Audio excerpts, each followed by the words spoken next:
It's December 2024, in Shanghai, China. And actor Wang Xing is scrolling on his phone. Wang, stage name Zhijiang, is an up-and-comer, 22 years old, with credits in some pretty big TV shows. But he still needs work. And when a friend shows him a group on the social media app WeChat called Sunan Professional Actors Group, Wang joins, and he hopes for the best. Shortly after, Wang gets a DM. Somebody calling themselves Yan, an acting coordinator for GMM Grammy, the biggest entertainment group in Thailand. Record an audition tape, Yan tells him. I think I've got a job for you. A couple days later, Wang does just that, with his girlfriend Jia on camera duty. Yan doesn't even wait a day to message back. You've got the job. But here's the thing. It's in Thailand, and we don't have all the details yet. Wang backs out. It seems a little sketchy. Besides, who is Yan anyway? But Yan keeps pushing, keeps telling Wang how great he is, how if he takes the job, there'll be way more to come. In media, flattery and the promise of an income will get you everywhere. Okay, Wang says, I'll come to Thailand. On Jan 2nd, 2025, around 9 p.m, Wang departs Shanghai Pudong Airport for Bangkok and arrives in the Thai capital around 2 a.m. local time. At 3:40 a.m, he climbs into a grey Toyota Altis provided by GMM Grammy, and he heads out on a mega journey across the night, almost 300 miles north. 6 hours later, they arrive in Mae Sot, a small city, separated from the Burmese city of Myawaddy by the Moai River. Myawaddy, in the war-torn state of Cayenne, is a hot spot for organised crime, whether drug, gem or gun running, or the human trafficking that fuels giant city-like scam compounds, where armies of slaves work on romance scams or illegal gambling operations worth tens of billions of dollars. Among them, one stands out. A great hub of skyscrapers run by a legendary warlord and financed by an elusive Chinese mobster with ties to politicians all over Asia. Its name is Shwe Kokko, the golden rain tree, and it's just a short drive from Myawaddy. Wang has been messaging Jia this whole time, but around 11 a.m, he loses signal. He's told to switch vehicles at a Mae Sot supermarket, and he hops into a Toyota Hilux pickup driven by a Thai man who calls himself Ravi. They cross a bridge. Wang doesn't even know he's in Myanmar. He just thinks he's getting to his Thai shooting location. In fact, he's been kidnapped, and he's on the road from Myawaddy to a place called Apollo Park, one of the scam centres associated with Shwe Kokko. Jia panics. When she still hasn't heard from Wang the next day, on January 3rd, she reports his disappearance to Shanghai cops, then to the Chinese embassy in Bangkok. But nobody seems to know what's happened, nor do they really care. 2 days later, she posts to social media. Please help, she writes. I need to know where Wang is. The post goes viral. Bigwig actors, directors and producers, they get on board. Within hours, it seems like the whole of China needs to know where Wang Xing is being held. But his ordeal is only just beginning. Welcome to the Underworld podcast.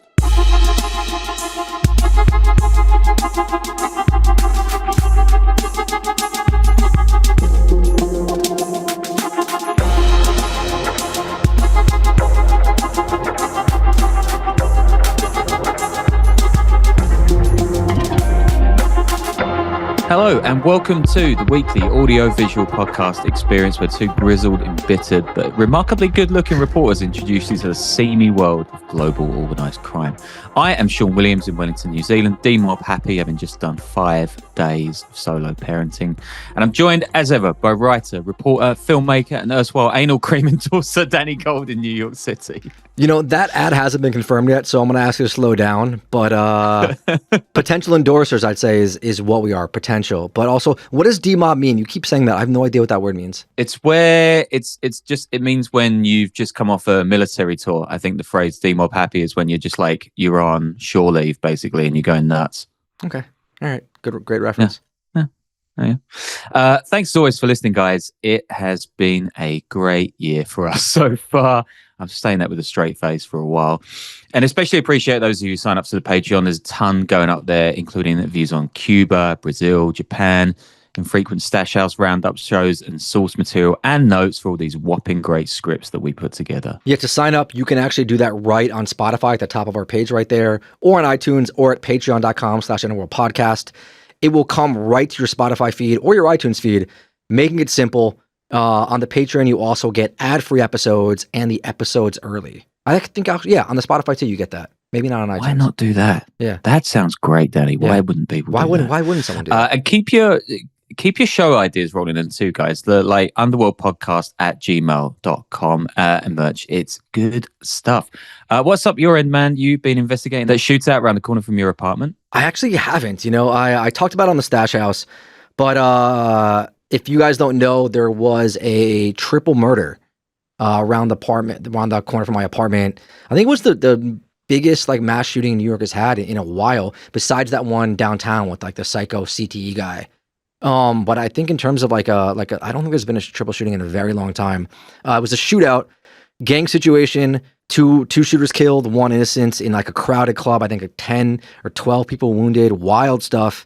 But I'm just not the days of me keeping up with the local gangs around me, or knowing people, all the different acronyms, who did what, who's whatever.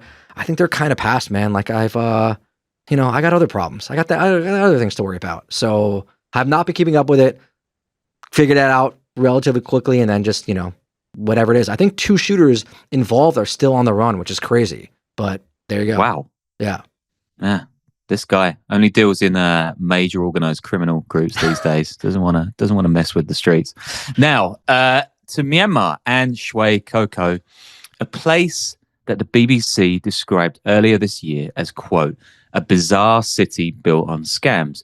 And this article goes on, quote, the tall, shiny buildings which rise out of the cornfields on the Myanmar side of the Moai River are a sight so jarring you find yourself blinking to be sure you haven't imagined it. Yeah, it's interesting. You talked about Mae Sot in the cold open. When I spent time in Southeast Asia traveling and then later reporting, both in Thailand and in Burma, it was shady for sure, but it was also this kind of a transit point for all the aid workers working with Burmese refugees or going into Burma.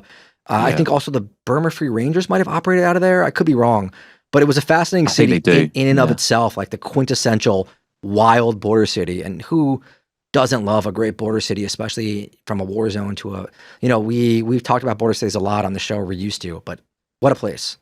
Oh, just get me out there, man. Anyway, unlike some of the experiences I've had on the road in that part of the world, this is not a drug-induced hallucination by the reporter, but one of the strangest places on the planet, a kind of gold standard for a global scam industry that has pretty much taken over Southeast Asia. And as we'll find further down the show, it's actually leading to full-blown military conflicts. And we'll get into plenty of other stuff today, including the warlord who runs Shwe Kokko, the Chinese gangster who owns it, how organized crime is fueling Myanmar's grinding civil war, and of course, what happened to poor old Wang Xing after he got ferried across the border at Mae Sot. Also, I think a lot of you have tuned into our shows on Myanmar or Burma, from the historical ones on Kun Sar Olive Yang to the shows about the billion-dollar meth lab, Rohingya human trafficking, and Alice Guo, the Philippine mayor turned scammer turned Chinese spy. You're not going to need telling twice how utterly lawless and breathtaking some of the numbers are in Burmese organized crime. But here's a few to tee up today's show. Like, for example, how cyber scamming on Southeast Asia generates almost $44 billion per year, or how Americans alone, and bear in mind, these scams don't primarily target Americans, lose almost $6 billion to so-called pig butchering scams a year. Pig butchering being the term for fattening the pig, i.e. keeping a mark invested in a scam all the way up until it's too late and they've handed over their life savings. Illegal betting in Southeast Asia, that makes $425 billion per annum. By comparison, Mexican cartels are thought to be making anywhere between $6 and $40 million. So this stuff is wildly, insanely big. In Cambodia alone, and we're going to get to Cambodia later on, the UNODC claims that Chinese criminal syndicates control up to 350,000 people and generate up to $75 billion annual revenue.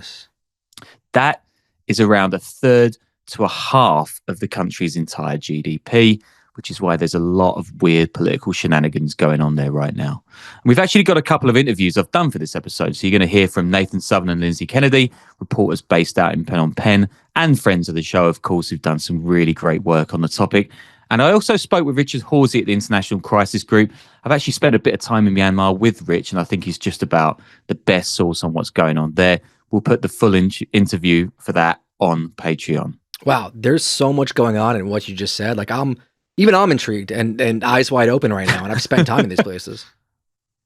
Yeah, it's mad, man. Like Rich has been to Shwe Kokko, so he's a great source on this, and he's actually been to its even madder neighbor KK Park. He sent me a couple of pics we can stick up on the Patreon as well, and here is how he described it to me.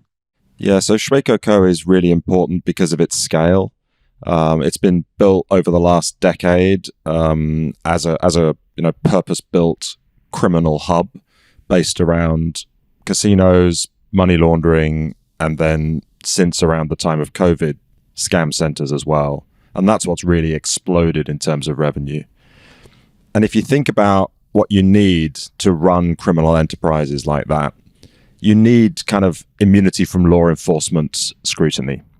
And Shwe Kokko has that because it's controlled by an armed group, kind of in a vague alignment with the Myanmar military, but it's no proxy of the Myanmar military, so it can pretty much do what it wants in its area.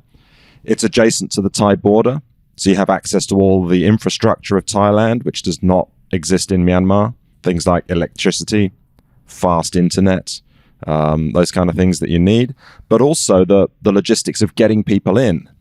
Because if you're running casinos, you just need some cameras above the tables so you can stream it on the internet, and you need a few workers who can be hired and trained locally. But for scamming, you need a different profile of person. You need a tech savvy, English speaking preferably, or Chinese speaking if you're going after Chinese punters, and you need someone who can present as a kind of professional. Someone who's got insider tips on bit trading, someone whose uncle is, deeply embedded in the financial systems of the region. You can't do this with local workers. And so those kind of professionals have to be brought in from all around the world, actually. And that's where also being adjacent to the Thai border is very useful, because, you can fly into Bangkok, you can drive on good roads to the border. And because of the casinos and the pre-existing criminality, the path was already opened, greased, if you like, for people to cross that border illegally. And so if you've already got a system for, local gamblers, some high rollers, some others to cross well across that border without having any paperwork checks, suddenly you can bring in thousands, tens of thousands actually in Shwe Kokko, foreign nationals to work in these scam centers. Some of them tricked, some of them thinking they were just going to go into some acting job or some call center job, data entry job in Bangkok. Others knowing exactly what they were doing and deciding that, it was worth the risk for the money. I know we've gone over some of these operations before, but like Rich says, this stuff just really is insane. You've got entire cities cropping up out of literally nothing, just scrubland, patches of dirt in the Mekong or Irrawaddy River basins, skyscrapers, golden casinos, and mile upon mile of barred razor wire compounds where hundreds of thousands of slaves are sitting on Instagram telling your granddad they're in love with him and they just need a little bit of crypto for a kidney operation. And all of this is going on in a country that is going through a bitter civil war, more belligerence than a game of Fortnite, and no end in sight. A small plug to check out my latest feature for The Wire China on how China is wound up in this war. I'm actually trying to get out there in December or January too, so watch this space. Yeah, I think I've suggested this before, but our new income stream for the podcast shouldn't be like social media clips or live shows. Curated vacations, taking listeners to places like this that they shouldn't go. Lawless Burmese cities full of illegal casinos and scam centers. I think this is actually our future. Yeah, you're going to have to sign some pretty hefty documentation. We'll to get do some that, documentation, guys, but if you're I'd be listening happy. and you have a lot of money, we'll take you. We don't care. We'll do it. Notice how he just poo-pooed the live show as well as making that comment. But we'll talk about that another time. Anyway, Koh Kang is another region of Myanmar that has been riddled with these places over the last few years. That is a mountainous region in northeastern Shan State on the border with China's Yunnan province. And that has been a hub for global organized crime going all the way back to the beginning of the 20th century. A major producer of heroin, home to Olive Yang, Lo Sing Han, and other stars of previous shows. Check out our Cocaine Cowboys two-parter for more on that. But if the lesson for Latin American narcos is don't be getting the feds involved, in Myanmar, it's don't piss off the Chinese, especially if you're a scamming kingpin hanging out right there on the Chinese border. Now, the compounds across Koh Kang and Shan State, they're primarily focused at squeezing cash out of Chinese marks. And in late 2023, China actually corrals together 3 ethnic rebel groups into something called the Three Brotherhood Alliance, kicking off Operation 1027, named after its start date to wipe out scam lords in the region. Operation 1027 is still going today. It's since drawn a 4th rebel group into the alliance, and it's been so successful that not only have the majority of scam compounds shut down, but the China-backed rebels have used it to break the lines of Myanmar's ruling junta, the Tatmadaw. And now China is demanding they pull back for a variety of reasons, mostly to do with mining and money. But you can read my article for that, because what Operation 1027 means down in Cayenne State is that all eyes have been off Shwe Kokko and its own constellation of warlords and gangsters. And the results of that have been pretty spectacular. Hold on. I want to backtrack this because there's a lot going on right here. So the Chinese government has sponsored 3 different rebel groups to fight these scam compounds. Well, the scam compounds are run by guys who have their own rebel armies. That's how profitable they are. Yep. And this rebel alliance has done so well that they've now taken the fight to the government of Myanmar, even though both of these groups, the government of Myanmar and the rebel alliance, are both sponsored by the Chinese. Exactly. And the Chinese have basically told them to pull out of towns and cities they've taken from the Tatmadaw because they've taken over areas where they produce tons of minerals that China needs. So the Chinese have basically gone, oh shit, the whole reason for this war for us is to keep hold of all this stuff. And now the rebels are in control and we don't like that. So they've kind of yeah, I don't know. The way that China is involved in this war is insane. We'll get to more of it later on. Yeah, this is probably the craziest international story I've heard in a while. And it's really just probably significantly undercovered. Except for terribly undercovered. Yeah, except for me. So pay me lots of money to do that. First off, though, let's just park that for a second and go back all the way to 1994, and that is the year that a young rebel commander named Saw Chit Thu gathered a bunch of his men, and he forms the splinter group from the Karen National Union, or KNU, and calls it the Democratic Karen Buddhist Army, the DKBA. Can you just explain to the audience who the Karen are real quick? Yeah, the Karen are kind of the indigenous people of Cayenne, which is another confusing part of this story. But they basically an ethno-linguistic group. I think they only make up 5% of Myanmar, but that basically is enough. Everything in Myanmar is based on ethno-linguistic groups, and all states are, which is kind of part of the problem of the country as a whole. And the DKBA, this group that Saw Chit Thu gathers, they're just a few thousand men, right? They're an offshoot of an offshoot of an offshoot in this insane, just constantly splitting up world of Burmese rebels. And if you want to laugh or a massive headache, go to the list of ethnic armed organizations in Myanmar Wikipedia page and just scroll down for about 15 minutes. And then you'll appreciate how bloody difficult it is to write about the country without needing a full glossary after every paragraph. And yeah, the state is Cayenne. The people are the Karen. That is all totally cool, and it makes a ton of sense, trust me. Yeah, I mean, it's kind of funny when people, I guess funny might be the wrong term, when people refer to the civil war in Myanmar, because it's kind of the government there has been embroiled in numerous civil wars, for decades and decades since it was basically came into power. I can't half a dozen various rebel militias they've been fighting against for decades and decades, probably more. Yeah, it just keeps splitting into way more. I think there's like maybe 17 active groups at the moment. It's mad. Anyway, all of that is to say that the KNU is fighting for an independent Kayan state. But Saw Chit-tu, he doesn't fit the mold of that, right? He is wild and he's venal and he's preoccupied with cash.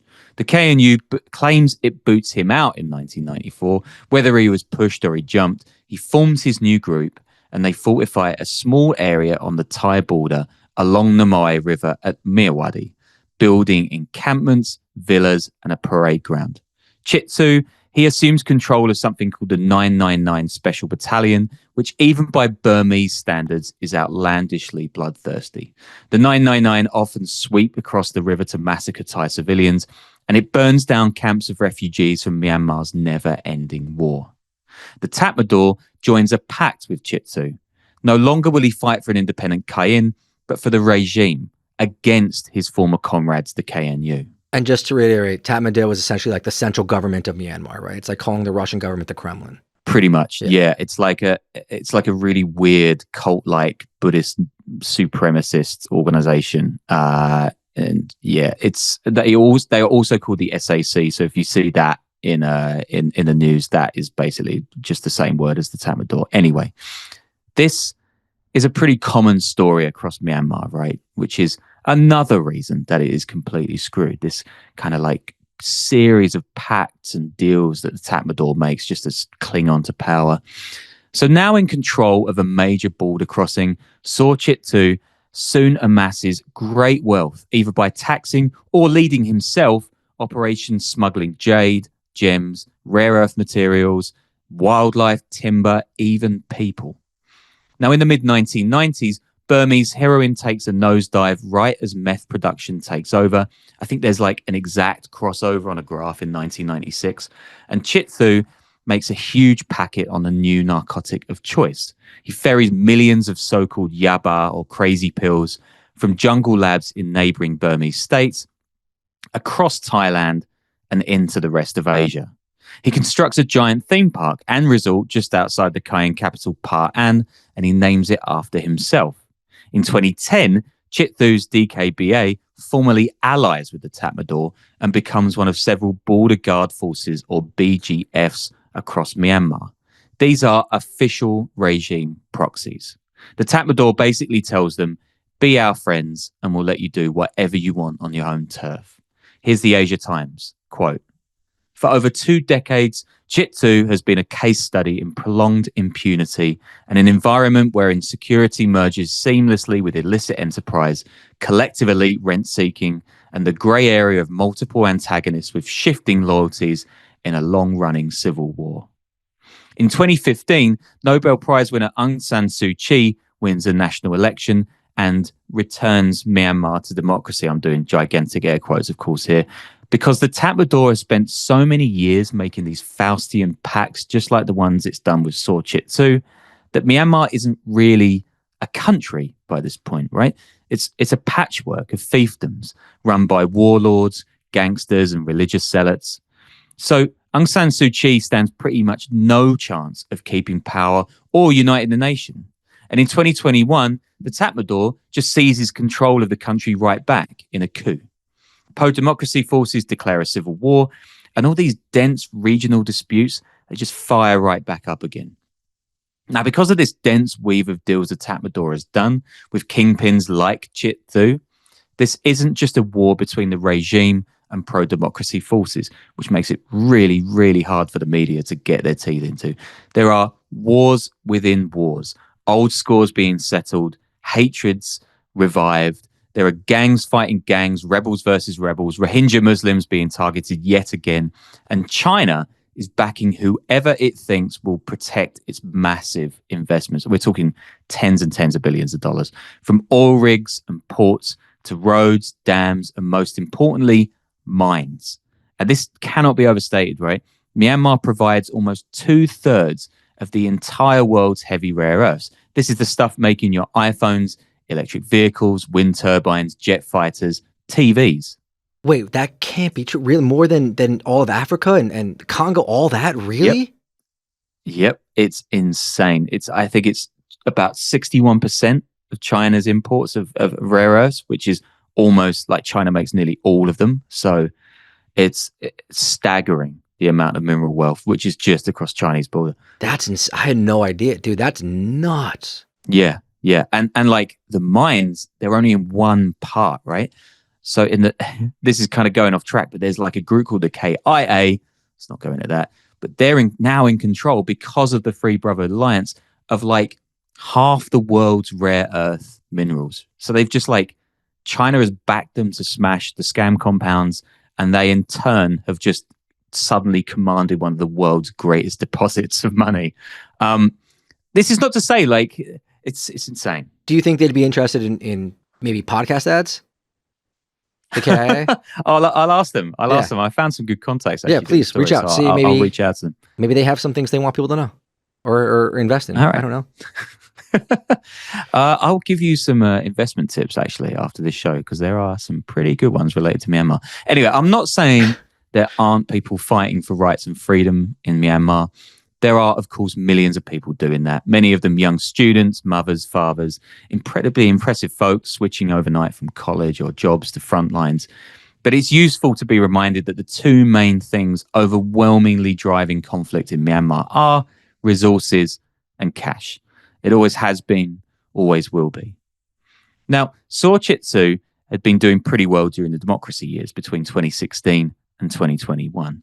He'd been able to work his way into the legitimate economy. A Toyota dealership he's running gets subcontracted to a Chinese mega road building project with the Asian Development Bank. I mean, you want to make real money? Help build freeways in developing countries. And run car dealerships, even in like the Midwest, dude. That's where the cash is at, man. Do you know a funny little fact that the president of Palau runs a Toyota dealership in Baltimore? Didn't know that. Yeah, I just found that out recently. It's pretty weird. Anyway, you want to make even more money? You carve out your own mini kingdom. You build freeways for China. You smuggle drugs, weapons, and resources. You have an army, and in the case of Saw Chit Tzu, pal up with a mad, fugitive Chinese-Cambodian gangster, who also claims that he's a spy. So the more eagle-eared of you might remember today's next protagonist from a show we did back at the start of the year about Alice Guo, the Philippine mayor and scam center operator, who's probably also a Chinese Communist Party spy. It's a great story, massive scandal, slave compounds, drugs. Go listen if you haven't already. Well, the guy who outed her as a spook, his name is, terrible Chinese pronunciation incoming, Shwe Kokko. Oh my God. That guy, my head's gone since that guy sent me an email about messing up Chinese pronunciations. Zhijiang. Zhijiang. Sometimes goes by a Cambodian name I'm not even going to try bothering to say. And not only is he knee-deep into Philippine pig butchering scams, but he's also the gangster-in-chief at Shwe Kokko, building an empire from nothing alongside Saw Chit Tzu and his battalion of rebel thugs. Now, Shwe runs a company called Yatai International Holding, registered in Hong Kong, headquartered in Bangkok, with big projects in Cambodia, the Philippines, and, yes, Myanmar. Despite this guy being at the heart of one of the biggest criminal marketplaces on earth, very little is known or written about him. In fact, a 2017 Chinese magazine profile of him, the writer calls Shwe a, quote, legend without a story. And then it goes into writing a story about him. He's born in 1980 to a farming family in central China. He works dozens of odd jobs before, he claims, moving to Manila and getting a break in, quote, game development, although he doesn't go into any detail there. He says it was difficult to get by as a Chinese businessman abroad when he first moved away, but he adds that these days, quote, the status of overseas Chinese has clearly improved. People have started to respect you and give you a high look because behind you is a powerful China. To what extent that powerful China is actually behind Shwe is part of his mystery, but we'll get to that. Shwe runs an upmarket spa by Manila's International Airport and a huge complex on a beach in Cambodia. I think, again, this is, quote, gaming, but I think I read something crazy like it takes up 20% of Cambodia's coastline. Nobody knows exactly how he bagged a Cambodian passport, But, you know, in a country where you can pay the government 250 grand for one, it's probably that. But it is in Cayenne State where Shwe starts his most controversial project, securing permission from the Burmese government in 2018 for a 25-acre, $15 billion city in Saw Chit-thu's stronghold of Shwe Kokko. 25 acres soon becomes 50, and the final size of the plans are thought to be 3,000 acres, about 4 times the size of Central Park or 5 times the size of the City of London. I actually fact-checked you on this. It's like the City of London, like that tiny old area, right? Not like the whole thing of London. You gotta be. We're gonna yell that in the comments. You gotta be specific about that. I'm on your side. It's the City of London. It's the city. But I don't know what that means. It's the square mile. No one not from England knows what that means. Oh, come on, man. Well, I've never heard of Central Park. So. New Yatai City, as it will be known, will include an airport, luxury housing, a 1,200-room hotel, casino, supermarkets, department stores, an industrial zone, entertainment complex, and, weirdly, a police station. Or I guess that makes perfect sense, really. And Shwe's people quickly set about destroying local villagers' homes to make it. Some folks head out in the morning to work and return to find their homes bulldozed. Here is Rich again. So, you know, I was last in Shwe Kokko, I don't know, about 7 years ago. And I just drove there from Yangon. The roads were pretty bad. There was a sort of not very significant checkpoint, which kind of just asked me a couple of questions, and then on I went. And suddenly I was in this kind of Chinese city.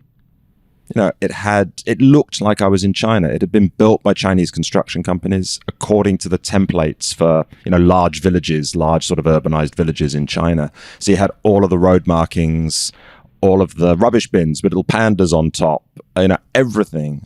A little fake lake in front of the 6-story Chinese hotel where the sign was only in Chinese, where the staff only spoke Chinese, not Burmese. You know, if you'd blinked, you could have believed that you were in China. But the most of the area at that point was still a construction site. And they had these investment pamphlets for kind of, you know, Chinese investors, which was presenting this as a high-tech city, a city that was going to have its own airport. This was going to be the first cryptocurrency-driven city in the world. You know, there was all this puff and inflation. But what it was very obvious. It was a route for Chinese capital that at that point, because of Chinese controls on moving money outside the country, there was this kind of desperation to find ways to get your money out of the country. You know, if you had a kid that you were going to put through university in Singapore or in the US or something, you know, you needed money outside the country. If you were worried about your assets being frozen, you wanted money outside the country. And so these kinds of zones offered not just a potentially lucrative investment. You could pay your investment onshore in China, and it would be invested offshore, and your profits would be paid offshore. So it was also an invitation for moving capital outside the country. So, you know, not everyone who invested in this believed the puff, but I think some of them did.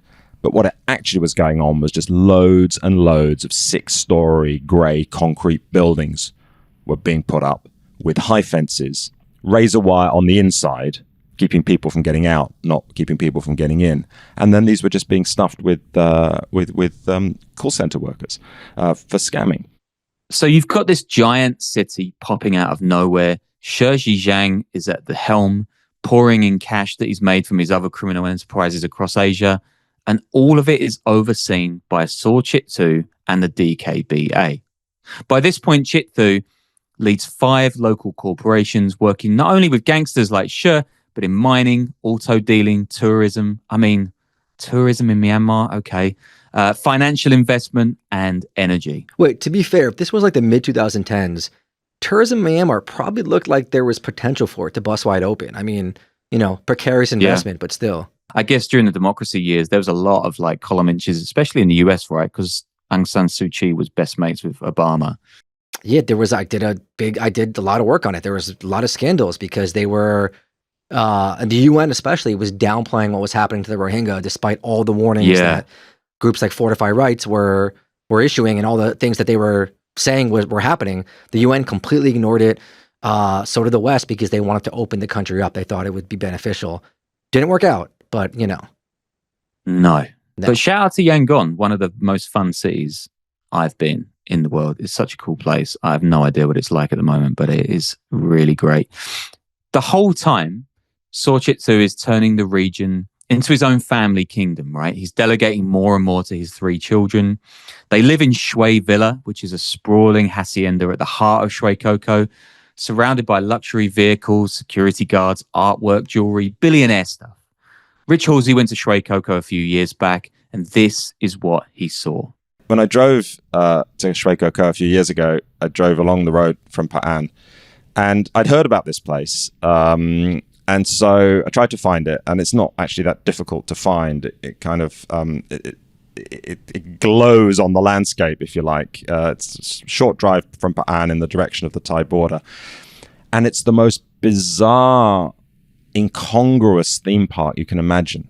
In the middle of the paddy fields, you've got this area carved out, made by Chithu, the guy who runs this border guard force, the Karen National Army, you know, the scam centers, Shwe Kokko, all that stuff. And he's thought, I don't know what he's thought, actually. I don't know if this is a vanity project or he's thought, I'll give a little bit back to the people. But, you know, you've got this elevated kind of roller coastery kind of ride with pink rabbit cars that you can sit in, you know, and take selfies. And that takes you through the jungle. And then you've got like gaming areas and you've got, some windmills. He obviously looked at this and he thought, we need some... It's like if people are going to stay here, if one day of riding in a pink rabbit-shaped roller coaster car through the canopy isn't enough, and you want to stay overnight, you know, people are going to want some pretty cool accommodation. And so he's built this kind of row of brightly coloured windmills along the river, and they're actually hotels. You can stay in there. They've got upstairs, downstairs, duplex rooms. Not the finest quality, I would say, but certainly, you know, adds to the kind of garishness of the whole place. And then right in the middle, you've got this you can shoot any gun you want place. There's just this life-size style Rambo figure outside this kind of concrete box. And then, yeah, you want to shoot an AK-47? Go ahead. If you want to shoot a, you know, M16? Go ahead. You want to shoot a 50 caliber machine gun? Yeah, a bit more expensive, but go for it. And there's no kind of security. This is not a shooting range where, you know, you've got to sign a 3-page waiver and then, you know, not touch the weapon until you're instructed to do so. It's like, oh, there it is on the table. Go for it. Shoot at the wall. So it's, yeah, and this is in the middle of a war zone where all of these weapons have been, you know, are being used on a daily basis. And so, you know, it's something for everyone. You know, your kids can ride in the rabbit. You know, dad can shoot, get some frustration out by shooting a 50 cal. You know, and mum can kind of take selfies in front of the windmills. So something for everyone, yeah. A shooting range and a war-themed amusement park beside a giant slave scam compound in the middle of an active war zone. It's all pretty on the nose. There's no subtlety here. Zhijiang's Yatai city brings in waves of overseas workers, most of whom have their passports seized on arrival and threatened into scamming, sex work, or other labor tasks. Here's one victim speaking to the Irrawaddy website recently, quote, "After you enter Shwe Kokko, you have to do a job interview with Yatai first. Only after you're approved by Yatai can you proceed to apply at online scam centers that are recruiting. No company can recruit without approval from Yatai," which is to say, basically by this point, Shwe has just taken over the city. Deutsche Welle spoke to several victims at Shwe Kokko recently as well. One of them, a young man from West Africa, says that people there work 17-hour days, no rests, no day off, and no ability to leave the compound, a bit like a podcaster. He describes having witnessed beatings, tortures, and even murders on the office floor. And he adds, quote, "If we say we want to leave, they tell us they will sell us or kill us." To be fair, that's not like podcasting. But now we get on to the 2021 coup. The Tatmadaw seizes power from Aung San Suu Kyi, and Myanmar descends back into civil war. And this is actually pretty bad for Chithu's business. As the conflict spreads and more rebel groups pop up, there are more challenges to his monopoly of the Mai Sot borderlands. A bunch of the junta's proxies are funded by scams, but the Tatmadaw's most important backer, the one providing all the drones, the guns, and the bombs that it's using to obliterate civilians, that is China. I think the Russians also provide a lot too. Like they're 1 and 2, and I think they trade off per year. Because the Russians provide, I think, jets, right, and like advanced weaponry. I think the Russians were the biggest providers up until the middle of last year, and then China kind of like they're trading off. Really stepped up backing them again, and I think it could be decisive. And when China gets angry about the scams and it launches Operation 1027 against Tatmadaw proxies, I know this is a little bit confusing. The Tatmadaw realizes it needs to show Beijing it's at least doing something to stop this massive multi-billion-dollar dark industry.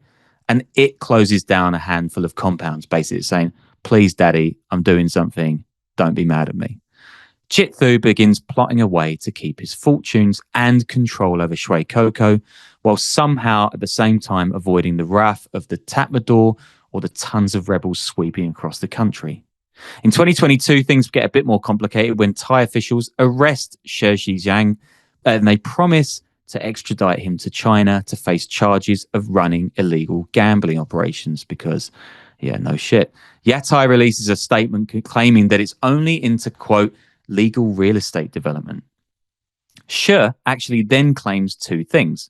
One, that he's not actually Chinese at all and therefore can't be extradited. And two, that he's actually working alongside the Chinese Communist Party as an intelligence asset, which is pretty wild, but not without precedent.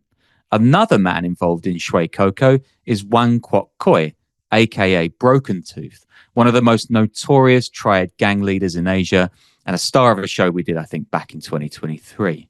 Now, Broken Tooth has his fingers or teeth in criminal pies all over Asia, from Phnom Penh to Palau.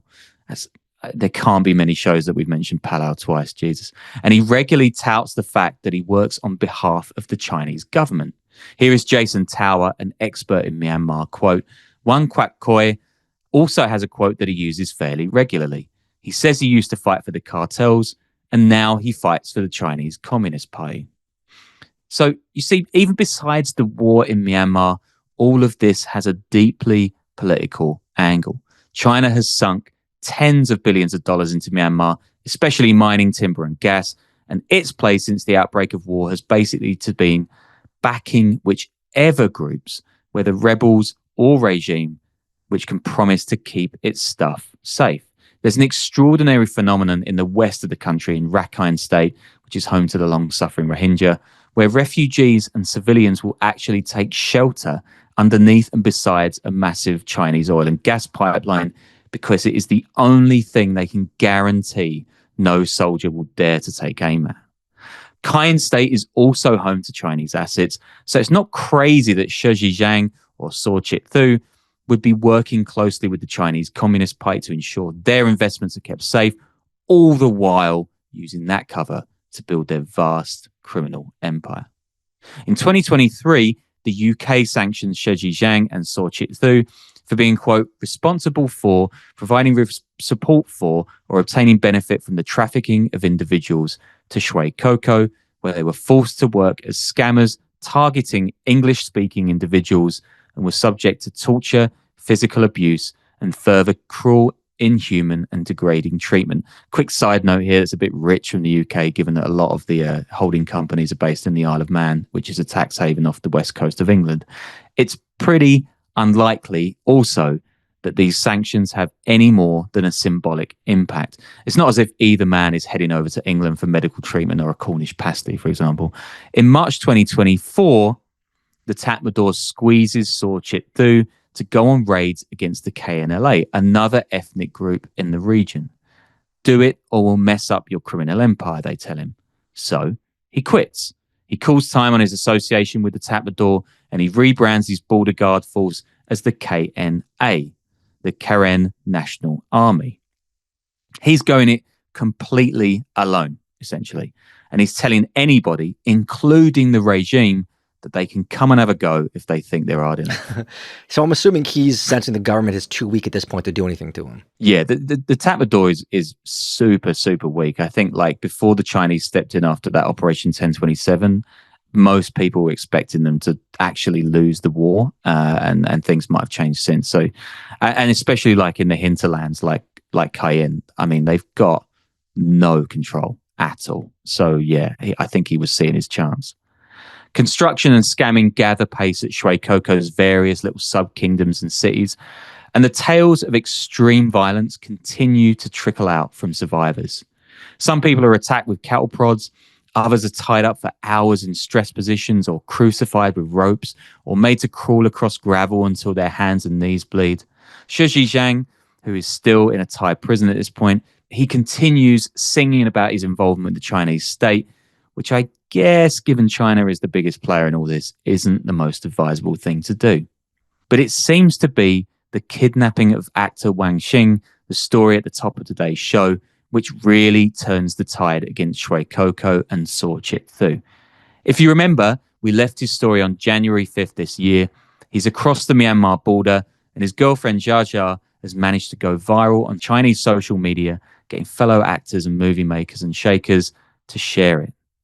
Another Chinese actor comes forward and said he'd almost fallen into a similar trap, checking into a Bangkok hotel before reaching out to the director he's been told is attached to the products, only to realize the director isn't involved at all and it's all a scam. Why go after actors like that? I mean, what's the point of grabbing people with some degree of fame whose disappearance can only bring unwanted attention? It just seems stupid and illogical. I think from like the Chinese reports that I read, it's because the middlemen, like the kind of human trafficking gang that was the go-betweens between China and Myanmar, I think they had been somewhat involved in the movie business. There was like a cameraman or some kind of a minor director or something. It's pretty weird. There's a lot of conflicting information, so I didn't want to like stick it all in there because it's pretty sort of grey.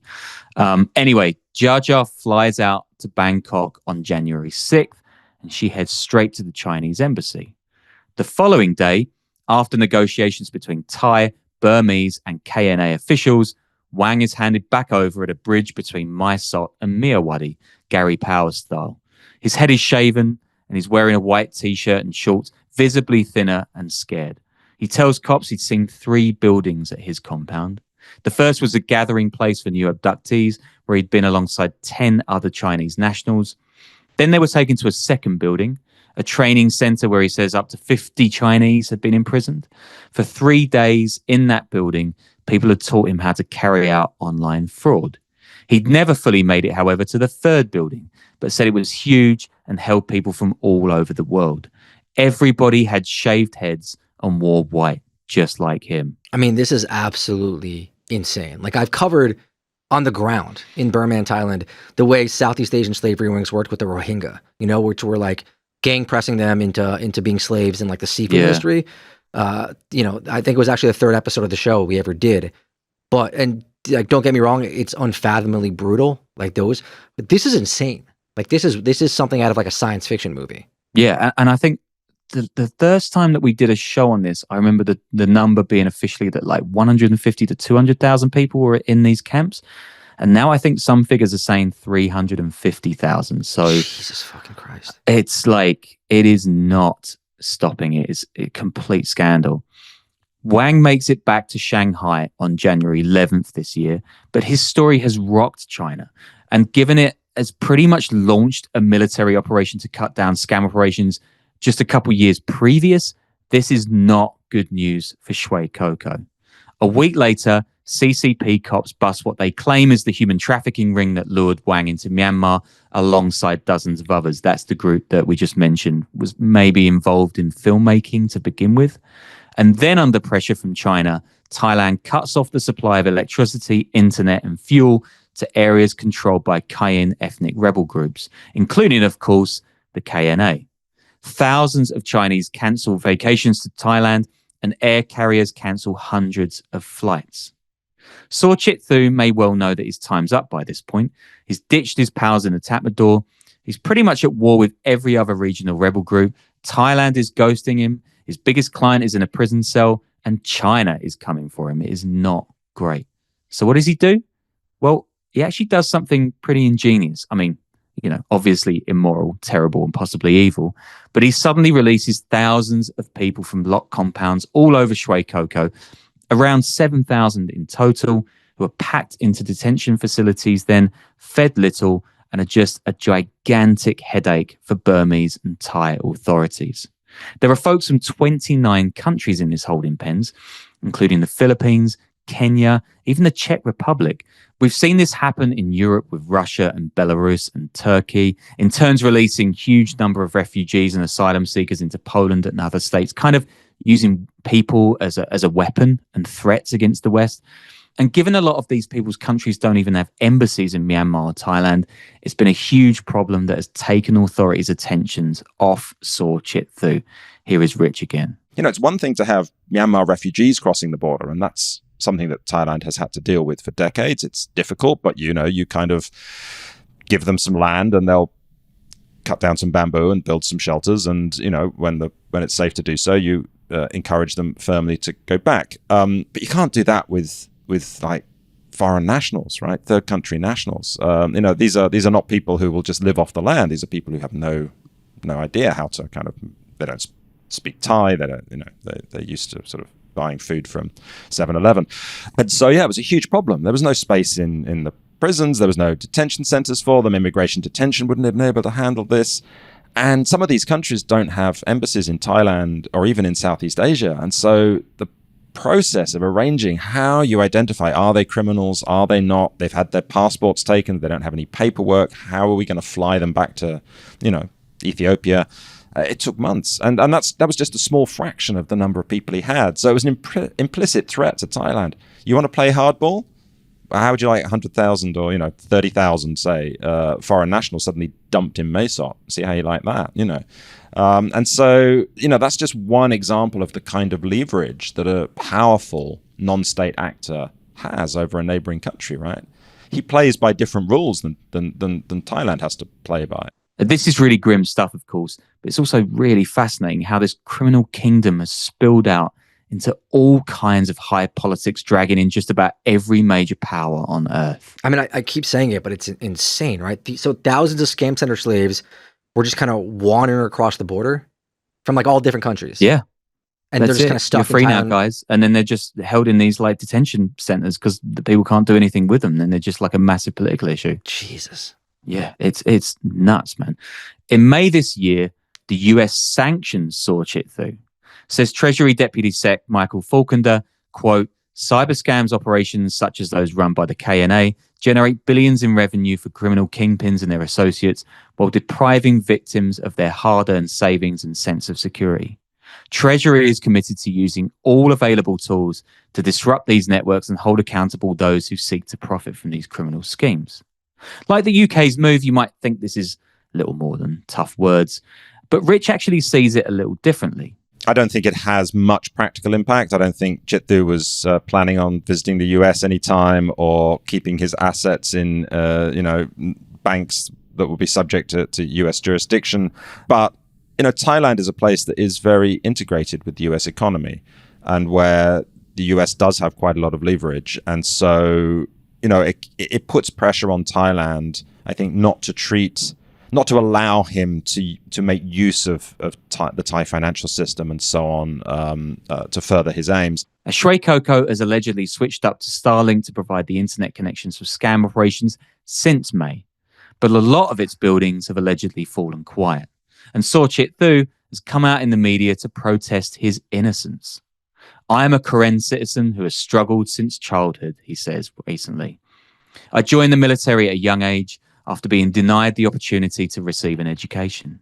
It is not wrong to want the country to develop, for the Karen people to live better lives. But who would have thought, mate, that leasing land during the COVID pandemic would be the starting point for the call center gangs to increase their influence? And he goes on. Nowadays, everyone blames me alone. No one is taking responsibilities for the issue at hand. Whatever I do, every movement I make is criticized. Even when cooperating with Thai, Myanmar, and Chinese authorities to suppress call center gangs, society still views it as mere image building. Yes, mate, because it is. Zhijiang has also been going on a charm offensive from behind bars, invited journalists on tours of his city at Shwe Kokko. Here's how one BBC reporter sees it on a recent tour. Quote, Shwe Kokko has been left marooned in post-coup, war-racked Myanmar, unable to bring in the flow of investment and visitors he needs to keep going. Yatai is trying to fix the city's sinister image by allowing journalists to see it. holding out hope that more favourable reporting might even get Zhijiang out of jail. Yatai is vague about the tenants of all its buildings, as it is about many things. Quote, rich people from many countries, they rent the villas. And what about the businesses? Many businesses, hotels, casinos. I mean, this article is kind of hilarious because Shwe won't let the reporters look around these giant razor wire compounds, which are obviously still for scamming. And when they do speak to someone who has lived there, she just goes into massive detail about how to con old men out of their cash. At this point, the Burmese civil war seems to have swung in the Tatmadaws' favour, with China backing it against pro-democracy groups and the multitude of rebels. The KNA has resumed some activities alongside the Tatmadaw in recent months, so despite Sorchit-thu being surrounded by enemies on all sides, Shwe Kokko might just survive. Here is the New York Times, quote, as welcome as the US sanctions on Chit-thu may be, it is still too early to predict his demise. A survivor with multiple fingers in multiple dirty pies, he could reach eclectic accommodations and deals with multiple actors to ensure his exposure over scam centres is a temporary setback, a kind of gangland market correction. And I'll end today's show with the latest and possibly the maddest development of all. That a border war between Thailand and Cambodia, which has resulted in the deaths of several soldiers, is actually part caused by the scamming black market. These skirmishes kick off in July, ostensibly for a decades-old dispute over access to an ancient border Hindu temple. In addition to firefights, however, Thailand's reaction has included a threat to cut off electricity and internet to Cambodia, a veiled threat against Cambodian scam operations that, like I said at the top of the show, are worth up to a half of the country's entire GDP. Current estimates are that there are over 100,000 people trapped in compounds across Cambodia with the express permission of its politicians. But don't take it from me. Here's what Nathan Southern and Lindsay Kennedy, who work on this stuff day in, day out, had to say about how scams are directly causing international conflict. So those raids earlier this year looked like they were going to be this like massive sea change for the scam industry in Myanmar. But the reality is that not much has actually changed on the ground. So those 7,000 people were rescued, or detained, which sounds like an enormous number. But when you're looking at possibly 150, maybe 200,000 people involved in the industry over there, it's actually like not even a drop in the ocean. What has happened was an initial clear out of some of Shwe Kokko and some of KK Park, which are two of the biggest, most notorious compounds. But they've just moved to other new entire city compound states that are being developed further down the river. And then even since then, a lot of people have moved back to Shwe Kokko and into KK Park. What it did allow them to do is to make this big song and dance, make a big push for the Thai and the Chinese authorities so that they were doing something. Push for, again, those compounds to not be targeting Chinese speakers, Thai speakers, and to be trafficking less Thai and Chinese into the compounds. And then also allowed for journalists to come in and walk around Shwe Kokko and like pretend that, well, not pretend, but like look like it's been dealt with. But since then, the problems just continued. Those parks have just filled up again, and other ones have just developed all along the river. Well, the scams have been a big part of the build-up to this conflict. Then, in the last few months, scams have come up a lot from the Thai side, who have been accusing Cambodia of essentially running this mafia scam state, and massively, like the ruling family, the Hun family in Cambodia, they've accused them of directly profiting from and directly running this scam empire. And just before the clashes actually began, the Thais issued an arrest warrant for Sokong, who is one of the biggest scam bosses in Cambodia, and even raided a load of his properties in Thailand, and even issued arrest warrants for his kids, who also have businesses in Thailand. So the scam stuff was really at the heart of a lot of the tensions between Cambodia and Thailand, well before like the temple thing actually kicked off into artillery and gunfire. The thing is, though, about the feud over the temples, it does sound like insane if you're not like from this region, but it's not like so. But people do like if you. I think what the war is about if you're like, Hun Sen, is very different to what the war is about if you're like the average person in Cambodia or Thailand, because people do get really, really upset about this. And like to the point that, so like the prime ministers, like the Shinawatra family in Thailand, have like for years and years they've had like a really, really good relationship with the Hun family. Until this year, they'd never really fallen out before, even through loads of other border clashes and various different Shinawatras being prime minister over time. They've always managed to get on. But I think it was in 2009 or 2008, 2009. Cambodia tried to. Cambodia at first said that they were going to try and get UNESCO recognition for the Preah temple, and and in Thailand, like they kind of were like, yeah, sure, we'll back that. That's fine. Like it's all settled now. And people went so insane, like on the right wing, like the right wing that really heavily support the military, who see any kind of challenge at the border as being like, oh, they're encroaching on our territory. It's the end of an empire. The Khmer Empire is going to take over us again, like they did 1,000 years ago. They went so crazy that they actually stormed the government buildings, laid siege to it for 3 months, took over the main airport in Bangkok and grounded all flights for weeks, and then pushed out the prime minister. And they declared war, like as in like the protest group declared war on the government. So like that's how insane it can get for people when it comes to like kind of clashes at the border. So like, it's kind of really easy it's always been really easy for like the Hun family and the military in Cambodia, not so much the Shinawatras because they only really care about business, to like stir up all this hatred inside their own country whenever they feel like it. But they normally think they can kind of contain it, like unleash it when they want, when they need like a little bit of like patriotism and nationalism to drive them on, and then put it back in its box when it's not useful. I think this time it's kind of spiraled out of control because this is the first time that it's been personal, because the border issue has been kind of mixed in with this whole thing about like they're not just chipping away at our borders, they're not just claiming our temples, the Cambodians have also built all these scam centers all around the edge of the country, and they're scamming us and they're exploiting us, and basically they're humiliating us, and it's all Hun Sen's fault. That's been the narrative, right? So it's the first time that Hun Sen's not been able to separate himself from it, and he kind of like lost his temper with the Shinawatras, or with the daughter, Patung Tan, because he thought that she hadn't done enough to shut up her own people for criticizing him about the scam centers.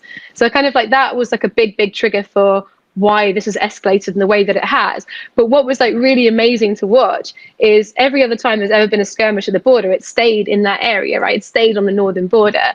This time, almost immediately when the missiles started firing, the Thais fired into a place in Pasat, which is like on the southwest of the country, absolutely nowhere near any of these temples. The only thing that is there is a huge scam compound. It's like a mini KK park, really, which is owned by, was developed by a very close ally of the Hun family, and Hun Sen's nephew has a lot of business interest there and is very connected to it. So it was almost like they were saying, we're gonna fire straight into something that's gonna hurt you economically to punish you for what's happening at the border, and you're not going to say anything about it, which they didn't. It wasn't until like local people were actually publishing images of like what had happened that the government kind of had to admit this. And even then, they were like, "Oh yeah, they fired on a village, they hit a soldier." They didn't say what was under attack, right?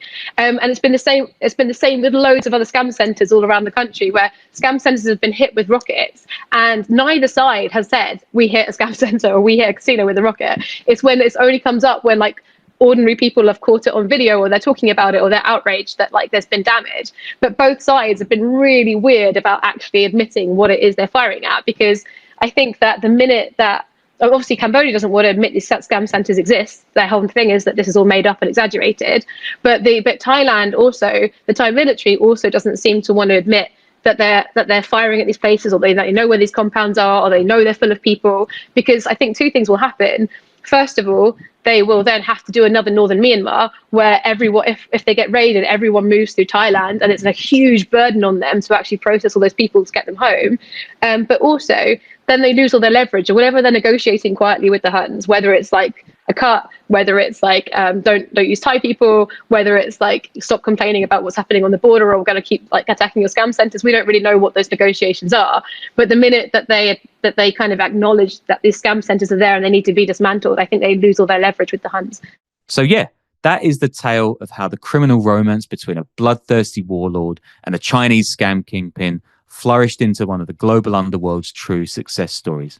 And then it pissed off China and Thailand and Europe and the US, caused a refugee crisis, and helped stoke an actual international conflict. It's pretty crazy stuff, but if you listen to our other Myanmar shows, I guess Shwe Kokko is just pretty par for the course. Yeah, I mean that's one of our craziest episodes I think ever. And I think that if you guys can somehow just double or triple our Patreon, I can get Sean to go undercover at one of these scam centers. Yes, please. And hopefully eventually get him out too. But we just don't know how long. I do need to shave my hair at some point because I'm getting a little sunroof at the back. The first part I think we could definitely make happen. But yeah, I mean that whole thing is insane. What a diabolical Crazy episode story, of just insanity. Yeah, thanks guys for listening.